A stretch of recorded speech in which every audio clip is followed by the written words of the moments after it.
मैंने 2 इयर्स का बीबीए किया है और वो ब्रिजिंग में जो 5th सेमेस्टर में होता है। मैंने एक ट्रैवल कंपनी में इंटरव्यू दिया है। मैंने बहुत पहले सुना था कि ना जहाँ जैसे आपकी एजुकेशन होती है ना, तो कई दफ़ा जॉब उससे रिलेटेड जगहों पे नहीं मिलती।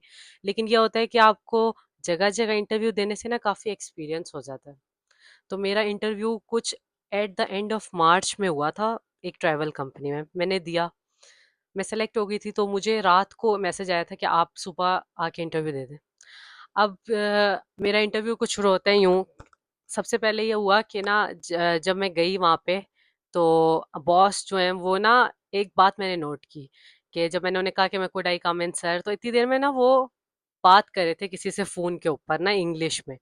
तो मुझे हुआ कि ना इन्हें इंग्लिश में ही देना है इंट्रोडक्शन सारा अपना। फिर उन्होंने जब कॉल कट हुई, उन्होंने मुझसे पूछा कि tell me something about yourself. फिर मैंने अपना सारा इंट्रोडक्शन वगैरह बताया, और यूं बात हुई ना थोड़ी सी, तो फिर मैंने उन्हें ये कह दिया कि ना सर, मैंने ये बात नोट की थी कि जिन लोगों की उर्दू बहुत अच्छी होती है, उन लोगों की इंग्लिश भी अच्छी होती है, क्योंकि उन्हें पता चल जाता है ना वर्ड्स कैसे जोड़ने और यूं, और मैं उस कैटेगरी में फॉल नहीं करती थी पहले। फिर उन्होंने कहा क्यों? फिर उन्होंने मुझसे थोड़ा पूछा। यहाँ पे मैंने सिर्फ़ अपना इंट्रोडक्शन बताया था, बाद में उन्होंने मुझसे फैमिली का खुद पूछा था इंट्रो। और जो है, एक बात उन्होंने कहा कि क्यों नहीं है? मैंने उन्हें बताया कि ना मैं सबटाइटल्स वग़ैरह पढ़ती हूँ, और जब मुझे कोई नई चीज़ अच्छी लगती है तो मैं उसे कहीं लिख लेती हूँ। तो उन्होंने फिर मुझे, जब ये सब मेरा सुन लिया, फिर उन्होंने मुझे कंपनी से रिलेटेड मुझसे सवाल किए। तो मुझे यही पता था कि वो कहाँ है, क्योंकि रात को ऐसे लेट आया था ना, तो मैं उस कंपनी के बारे में इतना पढ़ नहीं पाई थी। मैंने नहीं पढ़ा और मैंने ऐसे ही दे दिया। तो उन्होंने कहा कि ठीक है, एक्सपीरियंस नहीं है तो आपसे ना मैं इस तरह के सवाल करूंगा सारे। तो और उन्होंने मुझसे जो क्वेश्चंस किए थे, उसमें यह था कि उन्होंने कहा कि ना ज्योग्राफी से नॉलेज आपको होना चाहिए, ज्योग्राफी से रिलेटेड। और उस दिन ना डेलीगेशंस आए हुए थे यहाँ पे पाकिस्तान में ना, तो उन्होंने मुझसे पूछ लिया। तो मैंने कहा मुझे कंफर्म जिस चीज़ पे होता है ना, मैंने उन्हें बोला कि मुझे सिर्फ ना ये पता है कि ईरान है। तो उन्होंने फिर बताया मुझे कि अमेरिका और तुर्की भी आए हुए हैं, कौन कौन से डेलीगेशंस आ जाए हुए हैं। तो फिर मैंने कहा मैं इतना ज़्यादा ना स्क्रॉलिंग नहीं करती, क्योंकि ना इंस्टाग्राम पे इतना वो नहीं, मुझे इतना पता चलता है ज़्यादा ट्रेंड कौन कौन सा चल रहा है, क्योंकि अगर वहां पे भी लिमिट लगा देंगे तो फिर वो चीज़ ना वो हो जाएगी कि यूट्यूब की तरह वहां पे ये होता है कि हर तरह का कंटेंट आ रहा होता है, जिस पे आप ज़्यादा लगाते हो टाइम, वो फिर आपको रील्स उसके रिलेटेड शो होती है। फिर मैंने कहा कि मुझे जब कोई ज़्यादा ट्रेंड चल रहा होता है ना, मुझे सिबलिंग मेरे भेज देते। अच्छा, फिर उन्होंने मुझसे पूछा था कि आप ये बताएँ कि हमारी ना कंपनी कहाँ-कहाँ है इनके ना, मैंने बस बता दिया कि इस कंट्री में है और 40 एरोप्लेन्स आप लोगों के हैं। मुझे इतना पता है बस। वो भी मैंने वहीं पे देख लिया था, जो मैं 1 दिन पहले सीवी ड्रॉप मतलब करने गई थी उस दिन। तो उससे उसके बाद उन्होंने मुझसे कहा कि मैंने उन्हें बताया ना कि मैंने ज़रा चाइना, कोरिया इस तरफ की साइट के नाम ले लिए थे, तो फिर उन्होंने कहा कि हमारी जो कंपनी है वो सब यूएई के साइट पे है। उन्होंने कहा कितने आपको कंट्रीज़ के नेम आते हैं, तो आप बताएँ।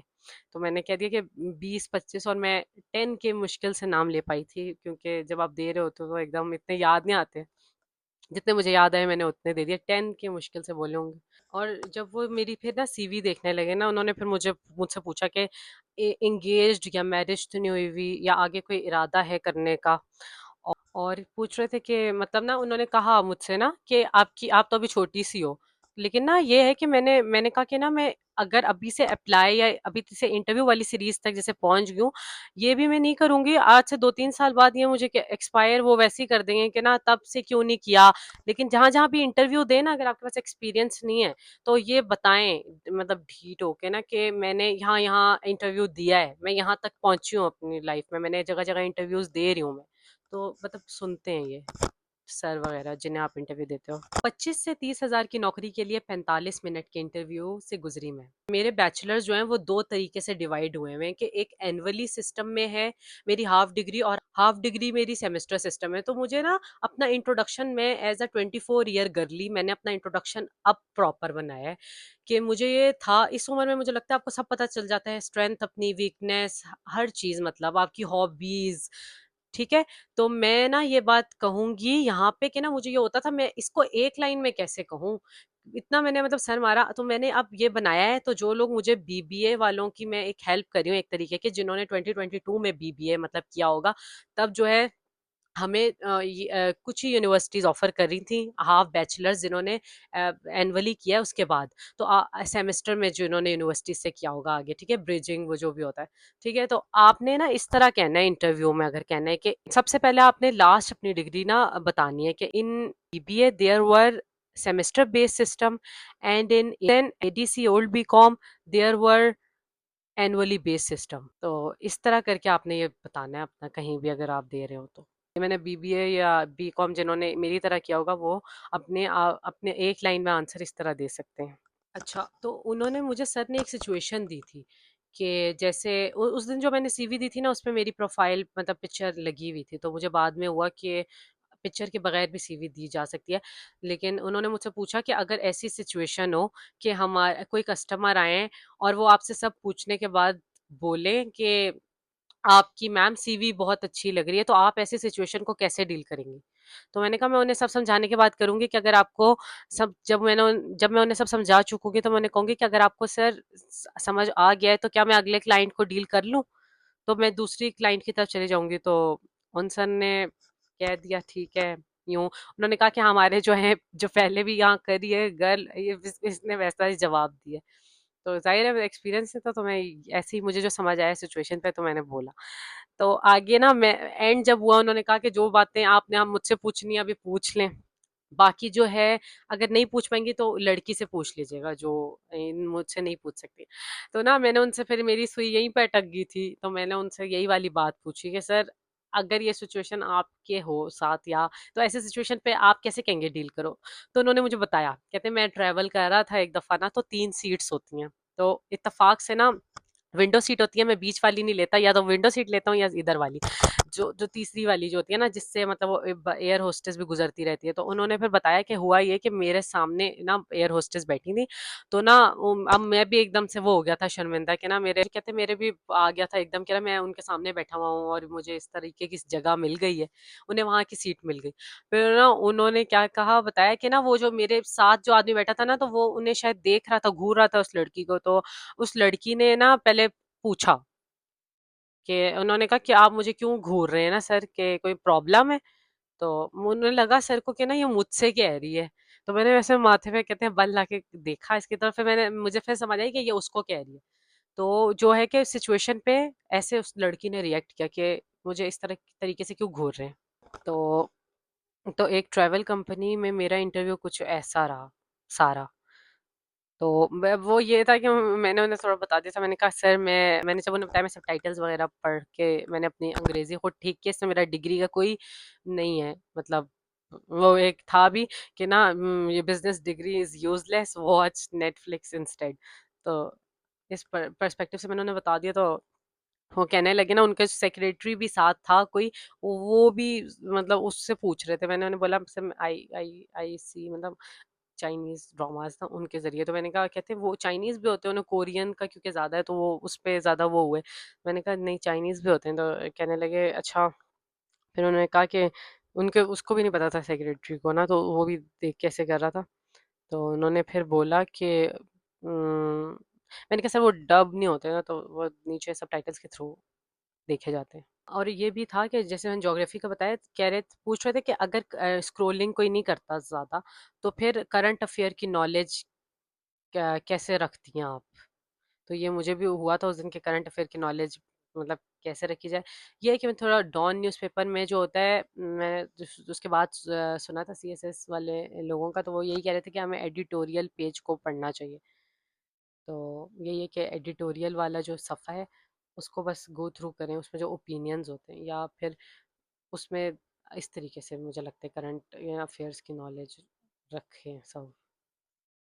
जब ये है कि इंटरव्यू से ये होता है कि एक दफ़ा कोई सवाल हो गया आपको नहीं आया तो आप अगली दफ़ा के लिए तैयार रहते हो कि हाँ अच्छा ये सवाल इस तरीके से पूछा जा सकता है। और ये होता है कि कभी ना इंसान का दिमाग माउफ हो जाता है। जब उन्होंने कहा मुझे स्क्रोलिंग नहीं करती है क्या देखती हैं, तो मतलब मैं कह दूं आगे से कि सर मैंने ज्वेलरी मेकअप हैंड बैग्स ये देखती, तो मुझे ये बिल्कुल वहां पे भूल गया। मैंने इस पे नहीं आंसर किया कोई कि मैं क्या देखती हूँ, बस मैंने ये कहा कि मुझे ऐसे मवाद मतलब आ जाता है जो चल रहा हो करंट। और स्पेसिफिकली मुझे ये हुआ कि एक ट्रैवल कंपनी में ज्योग्राफी एंड करंट अफेयर की नॉलेज जो उन दिनों हो रहा है या पिछले प्रीवियस वीक में हुआ है, उस दिन हुआ हुआ है, तो क्या है वो ज़रूर देख के जाएँ सब। क्योंकि हम मतलब गर्ल्स के लिए ऐसे मुश्किल होता है, तो सर कह रहे थे अगर यहाँ पे कोई बंदा ढीठ सा जाए ही ना, ठीक है? और आपको ज़बरदस्ती कहता रहे फिर आइए हमारे जो और यहाँ पे सर हैं वो आके उस बंदे को डील करेंगे। ठीक है? तो ऐसा होता है। अगर कोई बंदा ढीठ सा मतलब आपके जवाब के बाद भी ज़बरदस्ती कोई बात करता रहेगा या यूँ होगा, तो फिर वो एक जो होते हैं सबऑर्डिनेट वहाँ पे, अगर बड़े सर वहाँ पे नहीं होते, वो कहीं और बड़ी कंपनी है तो कहीं और जाते हों, तो जो वहाँ के जो सर होंगे वो आके सिचुएशन को हैंडल करेंगे। रिजर्वेशन करवाने कोई आदमी आया और उस आपकी डीपी लगी हुई है या उस पे वो सीवी पे, तो वो कहने लगे बहुत बहुत नाइस पिक्चर है और यूं, मतलब पूछने के बाद ना आपका टाइम वेस्ट करे एक तरीके से, तो तब आप क्या करेंगी? तो फिर मैंने दे दिया जवाब कि मैं ऐसे करूंगी कि आपने सर अगर हो गया है आपको आपको सही तरीके से समझ आ गई है बात, तो क्या मैं दूसरे क्लाइंट को डील कर लूं? उसके बाद अगर वो नहीं जा रहा होगा तो फिर जो बड़े हैं वहां पे वो डील करेंगे। और ये कि ना आपका इंटरव्यू तक पहुंचना, मैंने ये भी देखा था जहाँ रेफरेंस हो वहां तो बिल्कुल हलवा सा इंटरव्यू होता है, लेकिन जहाँ आपका रेफरेंस ना हो वहां आप अपना आपको ना आपको ये दिखाना ही पड़ता है। आप मतलब आप इतना मैंने बोल रही थी बता रही थी तब मेरे साथ वो बात कर रहे थे। तो ये है कि इंटरव्यूवर जो है वो आपके लिए ना चीज़ें मुश्किल कर देता है कि अगर उनको हो ना कि ये फारिग है या ये ऐसा ही है, मतलब तो वो चीज़ें मुश्किल पूछते हैं आपसे। जैसे मैंने सबटाइटल्स का कह के थोड़ा मैं फंस गई थी, उन्होंने भी मुझे कहा कि आपने फिर कंपनी के बारे में क्यों नहीं पढ़ा और ये सब, तो मैंने कहा कि मैंने ये भी नहीं बोल पाई थी कि मुझे जो है रात को बहुत लेट आया था, तो मैंने नहीं दिया। अगर मुझे वो पहले पता चल जाता कि 3-4 मंथ्स के बाद आपका वहाँ कहीं स्टे के लिए भी जाना पड़ता है डिफरेंट शहरों में। ये है कि मैंने अभी तक जितने इंटरव्यूज़ दिए हैं मुझे सेलेक्ट कर लेते हैं। वो अलग बात है, मुझे शराइत मेरी होती है, मुझे थोड़ा वो नहीं है कि फर्स्ट जॉब इंसान को होता है वो डेस्क जॉब करे, क्योंकि मुश्किल अच्छा था, अच्छी अपॉर्चुनिटी थी, एक एक्सपोज़र होता मेरा, लेकिन मैंने नहीं किया क्योंकि हर 4 महीने बाद आपको डिफरेंट सिटी में गर्मी भी आती है, वेदर, और सबसे बड़ी बात ट्रैवल कंपनी में उन्होंने मुझे इशारा करके कहा कि इन सर की तरह आपका यूनिफ़ॉर्म होगा। अब मैंने ये भी नहीं पूछ पाई कि क्योंकि मैंने नहीं करनी थी, वरना मैं उन लड़की से जिनका नंबर था मैं पूछ सकती थी कि क्या मैं कोट के ऊपर दुपट्टा ले सकती हूँ? सर से भी पूछ सकती थी, लेकिन वहाँ पे मुझे सवाल नहीं आया। मैंने वो भी बताया कि जो बातें मैं वहाँ नहीं पूछ पाई। तो उन्होंने कहा कि ये पहनना होगा आपको, कोट और वो पेंट कोट होगा वहाँ पे। और जो जहाँ पे वो बता रहे थे कि जो स्टे करना होगा वो मुझे ट्रेनिंग्स लेने के लिए वहाँ पे कि कैसी यहाँ पे होगी। अब ये कोई एयर होस्टेस की जॉब नहीं है, ये एक सिटिंग वाली जॉब है वहाँ पे, क्योंकि वहाँ जगह खाली थी ना, थर्ड एक लड़की या जो भी वहाँ पे देगा। लेकिन जैसे ट्रेनिंग के लिए आपको सीखने के लिए, जैसे यही जैसे मैं आप सवाल कर रही थी जो उन्होंने मुझसे पूछा कि डीलिंग कैसे होगी लोगों के साथ, तो इसके लिए मुझे जाना पड़ना था बाहर। लेकिन वही होता है कि फर्स्ट टाइम आपके लिए मुश्किल है कि अगर कोई सिचुएशन बिगड़ गई, आप कैसे उस बात पे डील करोगे वहां पर। यही ना हो कि बंदा इंसान कॉन्फिडेंस लूज कर जाए अपना, तो बेहतर है। मैंने तो फिर मेरी तरफ से नो था, मैंने नहीं की जॉब वहां पे। लेकिन मेरा था कि मैं एक्सपीरियंस शेयर कर दूं, कोई और भी अगर देना चाहे किसी ट्रैवल कंपनी में तो कैसा होगा उसके साथ या कैसे सवाल होंगे, तो मैंने यूँ शेयर कर दिया अपने पेज पे। तो कह रहे थे इससे पहले अगर आपने कहीं दिया तो आपको कितनी ऑफ़र हुई है, तो मैंने कहा 40 तक, 40-50 तक हुई है मुझे। तो कहने लगे अच्छा, तो कहते वो आपको पता है वो तो फिर पाकिस्तानी वो है, हमारी ज़रा फ़ॉरेन की तरफ है। तो फिर मुझे जो मैंने नोट किया तो वो ये कहना चाह रहे थे कि ना हम आपके ऊपर इन्वेस्ट करेंगे, हमें कुछ मतलब रिटर्न तो, लेकिन मुझे लग रहा है कि आपके ऊपर करेंगे तो आपको हमें भी कुछ मतलब फ़ायदा होगा। तो तब उन्होंने मेरी 30 पे कर दी थी। तो मुझे तो जो इश्यूज़ थे मैंने बता दिया आप लोगों को। तो ऐसे होता है इंटरव्यू एक पाकिस्तान में अगर किसी के पास रेफरेंस नहीं है तो।